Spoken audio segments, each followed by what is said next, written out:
দেখো, এটা অনেক বড় প্রসঙ্গ একটা। এটা এত সহজে সংক্ষেপে বলা যাবে না।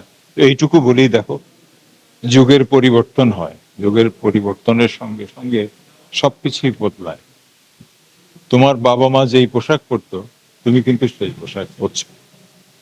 এমনি গান সঙ্গীত বলো, যাই বলো, সাহিত্য বলো, সবকিছুতেই যুগের পরিবর্তনের সঙ্গে সঙ্গে তারা পরিবর্তিত হয়। কিন্তু তোমার প্রশ্নের উত্তর এখন আছে।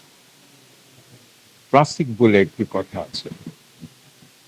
ক্লাসিক্যাল ক্লাসিক্যাল অর্থ আমরা বুঝি করে টান বাট করলো। No, not that. ক্লাসিক হচ্ছে যেটা তোমার সঙ্গীতে অনড় হয়ে আছে। বুঝতে পারছো আমার কথাটা? এটা চিরন্তন, যেটা সত্য সেটাই সুন্দর, সেটাই চিরন্তন।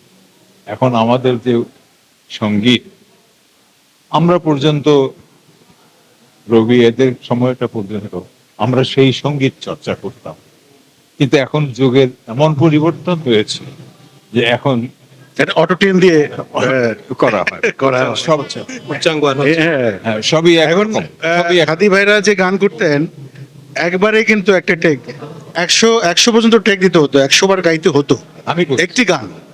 হাদি ভাই গিয়েছেন, হ্যাঁ, প্লেব্যাকে। তো ওই যে তুমি বললে যে কেন আমাদের সময়কার গান গাইছে, কারণ ওইটাই, কারণ ওটা ক্লাসিক ধর্মী গান। এটা বোঝার চেষ্টা করো, ক্লাসিক ধর্মী গান। আরেকটা উদাহরণ দিই তোমাকে, সহজ করে দিই। এই যে এখানে যারা এখন প্যান্ট ট্যান্ট পরেছে সব, এটা এক ধরনের আজকালকার প্যান্ট। আর আমার এটা দেখো, ঢিলা ঢালা, এটা হলো ক্লাসিক ধরনের। বুঝতে পারছো? হ্যাঁ। আবার ঘুরে ঘুরে ঘুরে ফিরে আসতেই হবে, হ্যাঁ, আসতেই হবে। জায়গায় চলে আসবে।